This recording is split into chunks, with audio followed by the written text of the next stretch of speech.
ये एक ऐसे राजा की कहानी है अध्यक्ष महोदया, जो अनपढ़ था, चौथी पास था, तो घर का खर्चा चलाने के लिए वो लड़का वहां स्टेशन पे चाय बेचता था। अब ज्योतिषी ने कहा था लड़का बड़ा हुआ, बड़ा होके एक दिन उस महान देश का वो राजा बन गया। आपके नेता की बात नहीं कर रहा। एक के बाद एक राजा ने लोगों को पकड़ पकड़ के जेल में डालने शुरू कर दिया। आज मैं सदन को एक कहानी सुनाना चाहता हूं। कहानी का शीर्षक है चौथी पास राजा।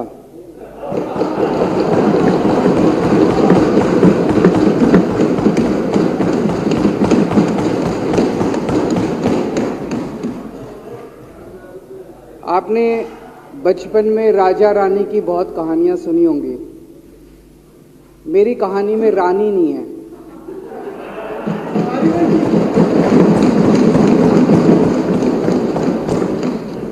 बस राजा है। ये एक ऐसे राजा की कहानी है अध्यक्ष महोदया, जो अनपढ़ था, चौथी पास था, बेहद अहंकारी था, बहुत अहंकार था, बहुत ज्यादा, और पैसे की इतनी हवस थी, इतना भ्रष्टाचारी था, इतना भ्रष्टाचारी राजा था। ये एक महान देश की कहानी है। एक बहुत महान देश था, कई हजार साल पुराना देश। उस देश में एक गांव में एक बहुत गरीब परिवार में एक बच्चे का जन्म हुआ। जब बच्चे का जन्म हुआ तो ज्योतिषी ने कहा, गांव में ज्योतिषी होते हैं, आते हैं, वो पत्री बनाते हैं। ज्योतिषी ने कहा, माई तेरा लड़का बड़ा होके बहुत बड़ा सम्राट बनेगा। माई को यकीन नहीं हुआ, मेरा इतनी गरीब हूं मैं, कहां से मेरा बेटा सम्राट बनेगा। तो उसने कहा, नहीं, तेरे बेटे के ग्रह बताते हैं तेरा बेटा बहुत बड़ा सम्राट बनेगा। बेटा धीरे धीरे बड़ा होने लगा। स्कूल, गांव का ही स्कूल था, स्कूल जाता था, उसका पढ़ने वढ़ने में मन नहीं लगता था। तो चौथी के बाद उसने किसी तरह से चौथी करी, चौथी के बाद उसने स्कूल छोड़ दिया। गांव के पास एक रेलवे स्टेशन था।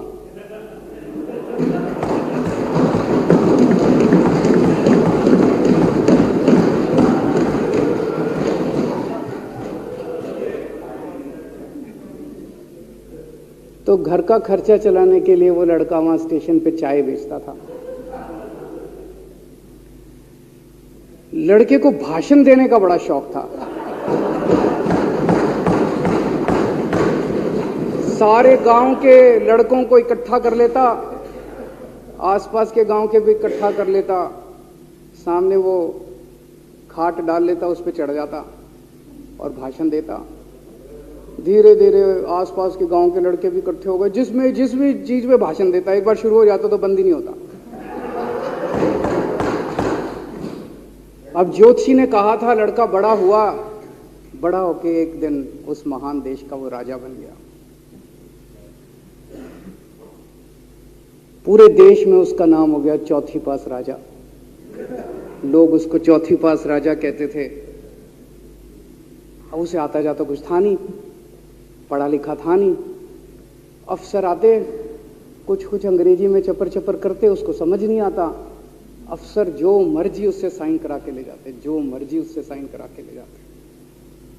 अब वो कुछ पूछे अफसरों से तो उसे भी शर्म आती थी कि मैं पूछूंगा तो उनको लगेगा अनपढ़ आदमी है, पता चल जाएगा। तो उसके भी दिल में ये रहता था, यार मैं पूछूं ना पूछूं। पता नहीं किस किस चीज पे उसने चौथी पास राजा ने साइन कर दिए। फिर धीरे धीरे राजा को ये बुरा लगने लगा, यार ये मेरे को चौथी पास कहते हैं। तो उसने एक फर्जी डिग्री बनवा ली। कहीं से फर्जी डिग्री बना के ले आया, एमए की। बोला मैं एमए हूं। तो लोगों को लगा, यार ये तो ठीक नहीं है, ये तो फर्जी डिग्री हम बना के ले आया हमारा राजा। तो लोगों ने आरटीआई डाली, जो आरटीआई डालता उस पर 25,000 रुपये जुर्माना।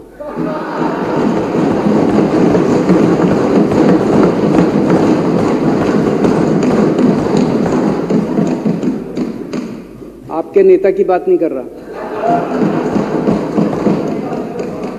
आप लोग भी हंस सकते हो।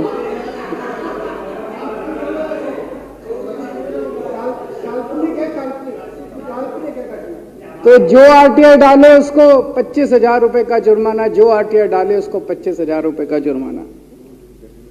एक दिन कुछ लोग गए चौथी पास राजा के पास, बोले जी एक बड़ा धांसू आइडिया लेके आए हैं। बोले बताओ। बोले जी नोटबंदी कर दो, भ्रष्टाचार खत्म हो जाएगा देश से। तो उसने कुछ पूछा, उसे कुछ समझ नहीं आया राजा को क्या कह रहे हैं क्या नहीं, पर उसे लगा यार कुछ धांसू आइडिया होगा। उसने एक दिन रात को 8 बजे टीवी चैनलों पे जाके नोटबंदी कर दी। बोला सारे नोट बंद। पूरे देश में हाहाकार मच गया, तड़प गए लोग, धंधे बंद हो गए, दुकानें बंद हो गई, लोग बेरोजगार हो गए, बुरा हाल हो गया पूरे देश। लंबी लंबी लाइनें लग गई पूरे देश के अंदर। लोगों ने जाके उसको कहा जी नोटबंदी कर दो, आतंकवाद खत्म हो जाएगा। ना आतंकवाद खत्म हुआ, ना भ्रष्टाचार खत्म हुआ, देश बर्बाद हो गया। वो महान देश जिसका वो राजा बना था, वो देश 10 साल 15 साल 20 साल पीछे चला गया उस नोटबंदी से, उस चौथी पास राजा की वजह से। एक दिन कुछ लोग गए उस राजा के पास, बोले जी खेती खूब बड़ी हो जाएगी, ये किसानों के कानून पास कर दो। अब उसको कुछ अकल नहीं थी राजा को, अनपढ़ राजा था। उसने साइन कर दिए, 3 काले कानून पास हो गए किसानों के।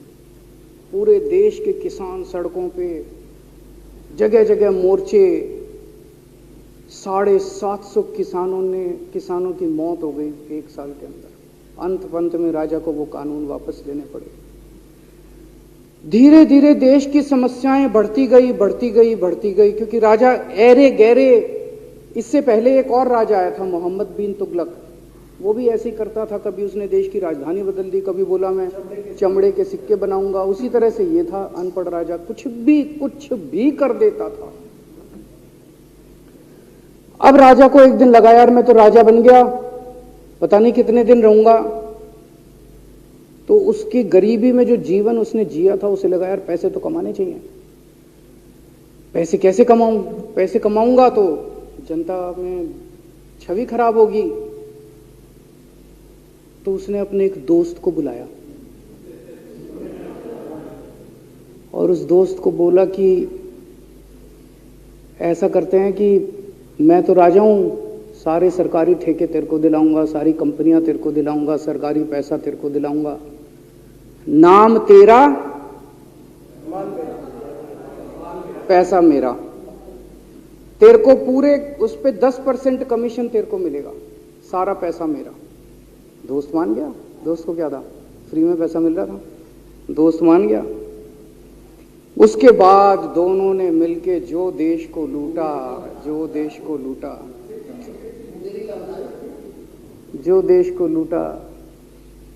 सबसे पहले वो दोस्त आया, बोला सर सबसे पहले बैंकों को लूटते हैं। तो वो बोला वो कैसे यार, बैंकों को लूटेंगे तो ये तो ठीक नहीं है। बोला नहीं ऐसे करते हैं, आप किसी बैंक के चेयरमैन को बुलाओ, उसको बोलो कि वो मेरे को लोन देगा। तो बोला लोन देगा तो वापस करना पड़ेगा। बोला वापस कौन करेगा, वापस थोड़ी करना है, आप राजा हो, वापस नहीं करना, लोन दिला दो बस। तो राजा ने एक बैंक के चेयरमैन को बुलाया, बोला इसको लोन दे। तो वो चेयरमैन की सिट्टी पिट्टी गुम हो गई, यार मैं तो मर जाऊंगा, फंस जाऊंगा, वो भाग गया।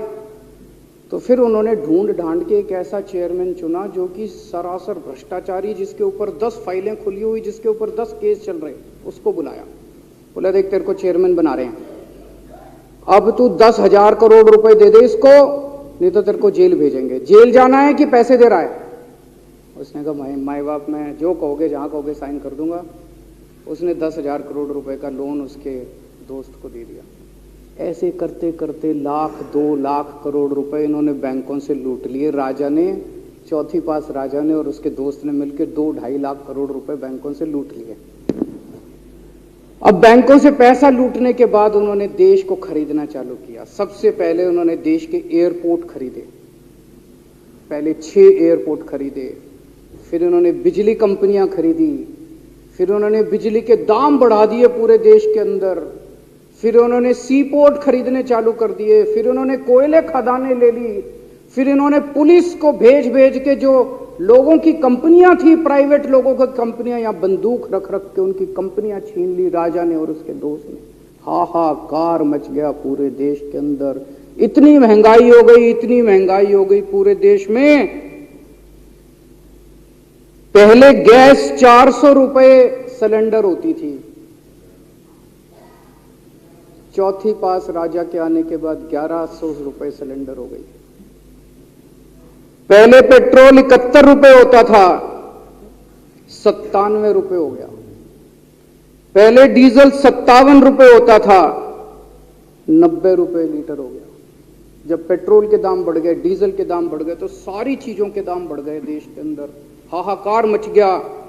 सब चीजों पे इसने और इसके दोस्त ने कब्जा। दूध पहले 46 रुपए होता था, 66 रुपए लीटर हो गया। बच्चों को माएं दूध पिलाने लायक नहीं बची, घरों के अंदर छोटे छोटे बच्चों के दूध छीन लिए इसने राजा ने।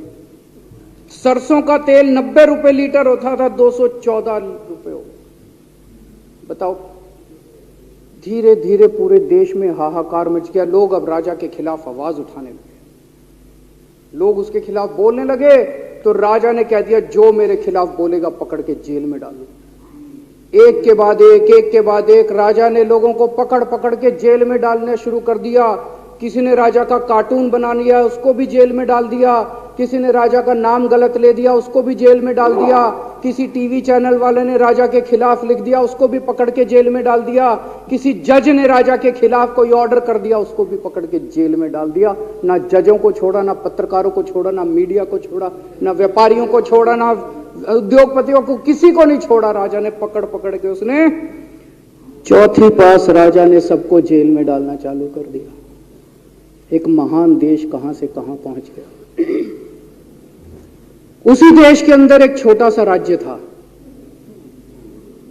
उस राज्य का एक मुख्यमंत्री था।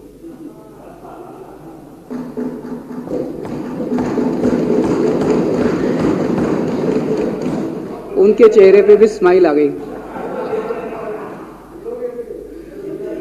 उनके चेहरे पे भी उम्मीद की किरण छा गई। वो मुख्यमंत्री अपने लोगों का खूब ख्याल रखता था। वो मुख्यमंत्री कट्टर ईमानदार था। वो मुख्यमंत्री कट्टर देशभक्त था। वो मुख्यमंत्री पढ़ा लिखा था।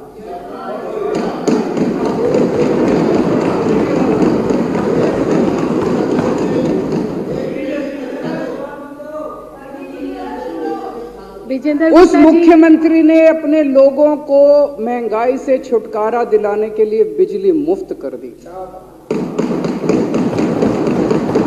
भाई साहब, उसके बाद तो चौथी पास राजा पागल हो गया। उसने बुला के जो हड़काया उस मुख्यमंत्री को कि तेरी हिम्मत कैसे हुई। उसे लगा राजा ने तो सारी बिजली कंपनियों पे कब्जा कर रखा था। उसे लगा अगर ये बिजली मुफ्त करने लग गया तो बाकी देश में तो मेरा बेड़ा गर्क, मेरी बिजली कंपनियां लुट जाएंगी, ऐसे कैसे चलेगा। उसने उसको कहा, खबरदार, तूने बिजली मुफ्त के। मुख्यमंत्री नहीं माना। धीरे धीरे उस मुख्यमंत्री ने अपने गरीबों के स्कूल ठीक करने चालू कर दिए। तो राजा ने उसको बुला के और हड़काया। राजा बोला, ये क्या कर रहा है तू, स्कूलों के में बच्चों को पढ़ाता है, तू स्कूल खोल रहा है, ये बंद कर, ये सब, ये नहीं चलेगा इस देश का। वो नहीं माना मुख्यमंत्री। फिर उसने मुख्यमंत्री ने सबके इलाज मुफ्त कर दिया, सबके लिए शानदार मोहल्ला क्लिनिक खोल दिए, इलाज मुफ्त कर दिया। राजा तो बिल्कुल ही पागल हो गया। धीरे धीरे जनता को पता चला कि राजा कैसा है। एक दिन लोगों ने उस राजा को उखाड़ के फेंक दिया।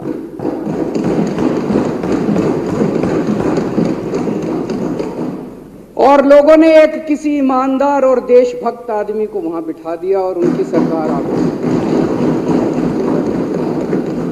और उसके बाद देश से महंगाई खत्म हुई और देश रात दूनी चौगुनी तरक्की करने लगा।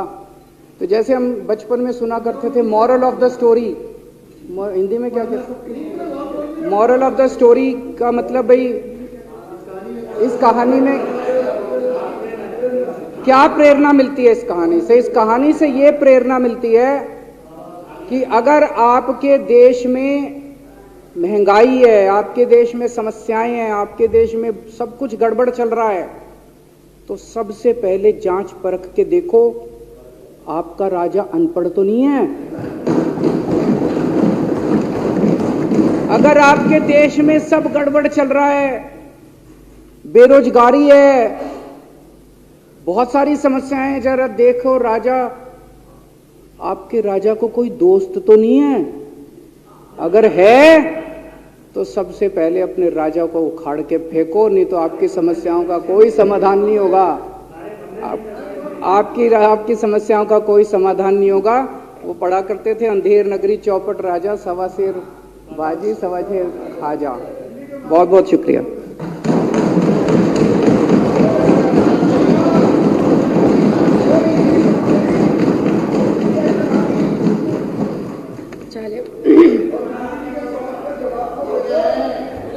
संकल्प पारित करना। अब श्री दिलीप पांडे माननीय मुख्य सचेतक द्वारा आपका